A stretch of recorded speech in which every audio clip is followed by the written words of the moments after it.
ఓం గం గణపతయే నమః. స్వర్ణలక్ష్మీ నమస్తే అస్తు. పరబ్రహ్మ స్వరూపిణి రాజ్యం దేహి ధనం దేహి సర్వకామాంచ దేహి మే.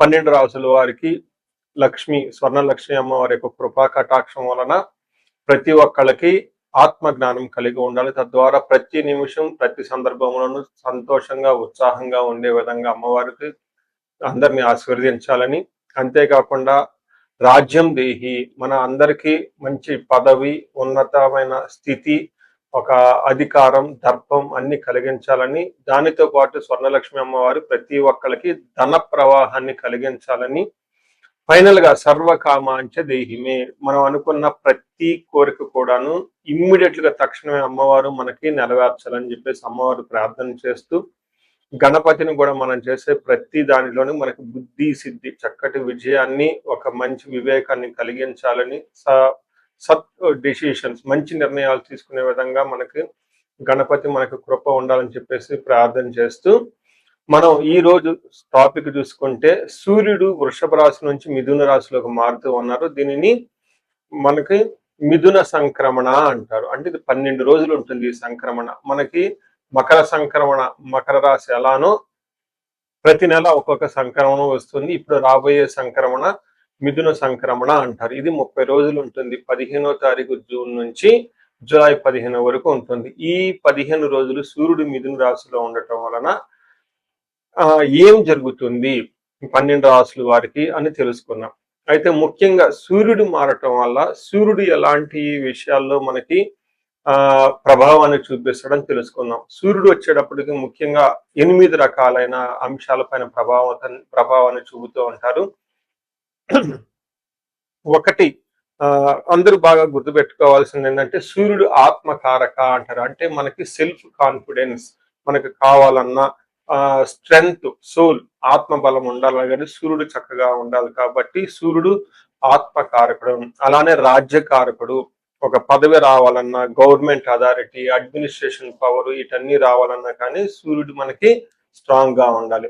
అలానే పితృకారకుడు, father related elders, mentors, boss, వీళ్ళందరినీ కూడా మనకి సూర్యుడే రిప్రజెంటేషన్ చేస్తూ ఉంటారు.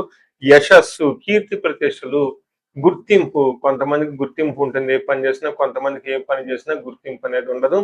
ఈ గుర్తింపు లేకపోవడం కూడా కారణం కూడా సూర్యుడు వాళ్ళ జాతకంలో సరిగ్గా లేకపోవడం అని గమనించుకోవాలి. పదవి, అధికారం అంటే మీకు ఒక స్టేటస్, అంటే ఒక లేబుల్, మేనేజర్ నుంచి హైయర్ మేనేజర్, వైస్ ప్రెసిడెంట్, ఇలా ఒక్కొక్క లెవెల్ బై లెవెల్ ఎదుగుతూ ఉంటారు. అలాంటి పదవి, పొజిషన్ మీకు రావడానికి కూడా కారణం సూర్యుడు అని తెలుసుకోవాలి. అంతేకాకుండా అధికారం, పవర్, లీడర్షిప్, కమాండింగ్ పవర్, మీరు ఒక పని చెప్తే ఎదుటి వాళ్ళు చేయగల సామర్థ్యం అంతా కూడాను సూర్యుడు మెట్టే మీ జాతకంలో డిసైడ్ అవుతూ ఉంటుంది. తేజస్సు, ఆరోగ్యం, మంచి గ్లోరీ ఉంటుంది, మీకు ఎనర్జీ ఉండాలి, బ్రిలియన్స్, చాలా చక్కగా మీ ఫేస్ అంతా ఎప్పుడు కలగా ఉత్సాహంగా ఉండాలి, దానికి కూడా కారకుడు సూర్యుడు.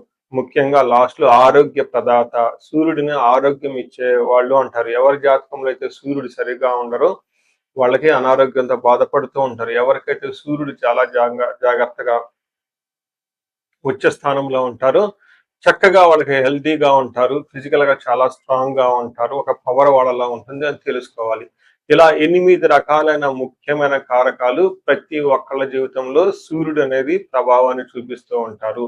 అయితే ఈ సూర్యుడు మిథున రాశిలో ఉండటం వల్ల ఇప్పటి వరకు మనం చెప్పుకున్న విషయాల్లో కొందరికి అనుకూలంగా ఉంటుంది, కొందరికి ప్రతికూలంగా ఉంటుంది.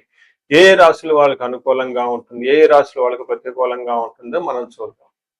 వృశ్చిక రాశి వాళ్ళు ఈ 30 days చాలా జాగ్రత్తగా ఉండాలి. ముఖ్యంగా జూన్ 15 నుంచి జూన్ 25 వరకు ఉన్న 10 రోజులు ఏదైతే ఉందో కొంచెం చాలా కేర్ఫుల్ గా, అటెన్షన్ గా ఉండటం చాలా ఇంపార్టెంట్. ఎందుకంటే సూర్యుడు 8వ స్థానంలో ఉండటం అంత మంచిది కాదు.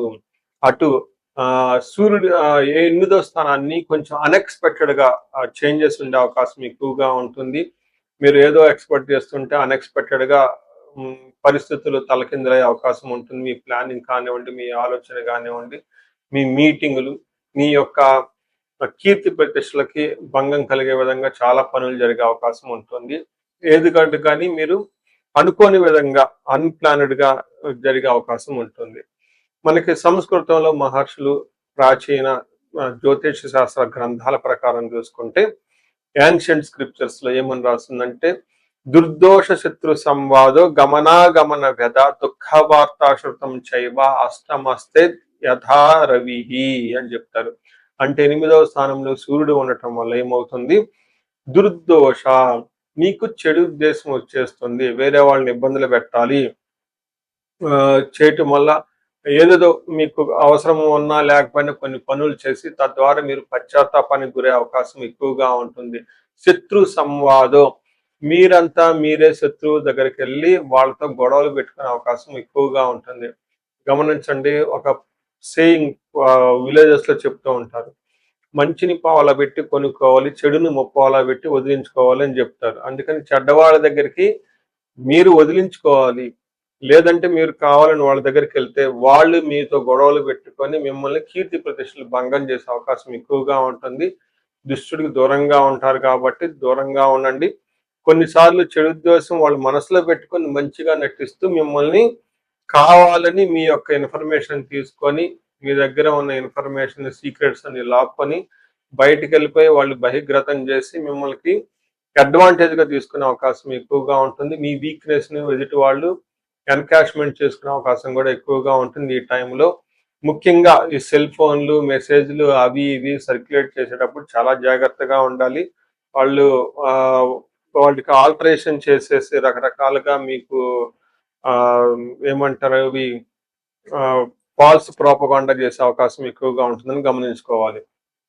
అంతేకాకుండా దుఃఖ వార్త శృతం చైవ, మీకు ఇబ్బంది కలిగే ఒక వార్త వినే అవకాశం ఎక్కువగా ఉంటుంది. అది వేరే వాళ్ళ దగ్గర నుంచి మీకు ఒక వార్త వస్తుంది, అది ఉద్యోగం గురించి కానివ్వండి, బాసుల గురించి కానివ్వండి, కీర్తి ప్రతిష్టలకు సంబంధించి కానీ, లేదంటే హెల్త్ కి సంబంధించిన విషయాల్లో అనుకోకుండా ఒక బ్యాడ్ న్యూస్ వచ్చేసి మీకు చాలా ఇబ్బంది పెట్టే అవకాశం ఉంటుంది, గమనించాలి. సో ఏ ప్రకారంగా చూసుకున్నా ఇది మీకు కొంచెం చాలా కేర్ఫుల్ గా ఉండవలసిన మాసం అని మీరు గమనించుకోవచ్చు. అండ్ దీనితో పాటుగా మీరు ధనాన్ని కూడా కోల్పోయే అవకాశం ఎక్కువగా ఉంటుంది. వేరే కుటుంబంలో గొడవలు వచ్చేస్తుంటుంది. భయపడే సిచ్యువేషన్లు పరిస్థితులు మీ చుట్టూ ఉంటాయని గమనించుకోవాలి. ఈ రాశి వాళ్ళు చాలా ఎక్కువగా పరిహారాలు చేసుకోవడం చాలా చాలా ఇంపార్టెంట్. ఇండివిజువల్ జాతకం కూడా చూపించుకోవడం చాలా చాలా ముఖ్యమని గమనించాలి. ఇప్పుడు నేను చెప్పబోయేది కామన్ గా 12 రాసుల వారికి పరిహారాల కింద ఉంటుందండి, ఇది గమనించుకోండి. ఎడిటర్ గారు మీరు ప్రతి రాసులకి బ్యాక్ అండ్ లో యాడ్ చేయండి మర్చిపోకుండా. మనం పరిహారాలు చూసుకుంటే సూర్యుడికి కొన్ని పరిహారాలు మీ అంతా మీరు చేసుకునే పరిహారాలు కొన్ని ఉంటాయి. కొన్ని వచ్చేటప్పటికి బ్రాహ్మణ పండితులతో చేయించుకోవటం చాలా ముఖ్యం. కొన్ని క్షేత్ర దర్శనాలు కూడా చేసుకోవటం చాలా చాలా ఇంపార్టెంట్. ముందు ముఖ్యంగా మీవంతా సెల్ఫ్ రెమెడీస్ అంటారు, మీరంతా స్వయంగా చేసుకునే పరిహారాలు కొన్ని ఉంటాయి. అందులో ముఖ్యంగా చూసుకుంటే సూర్య నమస్కారాలు చేయటం చాలా ఇంపార్టెంట్. సూర్య అష్టకం చదవటము లేదా ఆదిత్య హృదయ స్తోత్రం చదవటం కూడా చాలా ఇంపార్టెంట్. ఎప్పుడైతే ఆదిత్య హృదయ స్తోత్రము, హనుమాన్ కార్యసిద్ధి మంత్ర రెండు కలిపి చదువు కలిపితే ఇంకా చాలా మంచి రిజల్ట్ ఉంటుంది. సో ఇక్కడ ఆదిత్య హృదయ స్తోత్రంతో పాటు హనుమాన్ చాలీసా కానీ, హనుమాన్ కార్యసిద్ధి మంత్రం కానీ చదువుకుంటే ఇంకా చక్కటి మంచి రిజల్ట్ వస్తుంది. సో ఇవన్నీ మీరు చేసుకునే మీ వరకు మీరు చేసుకోవచ్చు. ఇంకా టెంపుల్స్కి వెళ్ళేసి అక్కడ నవగ్రహాల చుట్టూ తిరిగి గోధుమలు కనుక దానం చేయగలిగితే, సద్బ్రాహ్మణులకి సత్పురుషులకి చేయగలిగితే ఇంకా మీకు చక్కటి మంచి రిజల్ట్ వస్తుందని గమనించుకోవాలి. సో అది మీ వరకు చేసుకోగలుగుతారు. మీ ద్వారా కాకుండా కొన్ని సమస్య తీవ్రంగా ఉంటే పండితుల్ని కలిసి లేదంటే మా ద్వారా అపాయింట్మెంట్ తీసుకొని జాతక చక్రం కూడా చూపించుకొని చేపించుకోవడం చాలా ఉత్తమం. ఇందులో ముఖ్యంగా సూర్యుడికి సంపూర్ణమైన శాంతులు చేయాల్సి ఉంటుంది. గ్రహ శాంతి అంటారు. ఈ గ్రహ శాంతిలో సూర్యుడికి జపాలు, దానాలు, తర్పణాలు, హోమాలు ఇవన్నీ చేస్తూ ఉండాలి. వీటితో పాటుగా ఇంకా మీ యొక్క ఇండివిజువల్ జాతకం చూపించుకోవడం చాలా చాలా ముఖ్యం. ఎవరికైతే మీ యొక్క ఇండివిజువల్ లైఫ్ లో మీకు ఏజ్ 35 to 45 మధ్యలో ఉండి 40 years ప్లస్ ఆర్ మైనస్ లో ఉన్న వాళ్ళకి ఎక్కడైనా మీకు లైఫ్ స్టాగ్నేటెడ్ కనిపించింది, అప్పటిదాకా సక్సెస్ఫుల్ ట్రాక్ రికార్డు ఉండి ఇక్కడ ఎందుకో ఆగిపోయారు, గ్రోత్ లేదని మీకు అనిపిస్తే ఒక్కసారి కాల్ చేసి అపాయింట్మెంట్ తీసుకోండి. మీ జాతకం చెక్ చేసుకోండి. నేను 35-45 ఏజ్ గ్రూప్ రీసెర్చ్ గ్రూప్‌గా చేస్తూ ఉన్నాను. చాలా మంది పీపుల్ మిడ్ లైఫ్ క్రైసిస్ అని చెప్పేసి ఇక్కడ ఆగిపోతూ ఉంటారు. చాలా మందికి డైవర్స్‌లు అవుతూ ఉంటుంది. సడెన్‌గా కెరీర్‌లో బ్రేక్ వస్తూ ఉంటుంది. సో, ఈ మిడ్ లైఫ్ క్రైసిస్‌ని మన ఆస్ట్రాలజీ, వేదిక్ ఆస్ట్రాలజీ ఎలా డీల్ చేస్తుంది? దాంట్లో ఏమేమి ఉంటాయి అని చెప్పి తెలుసుకోవచ్చు.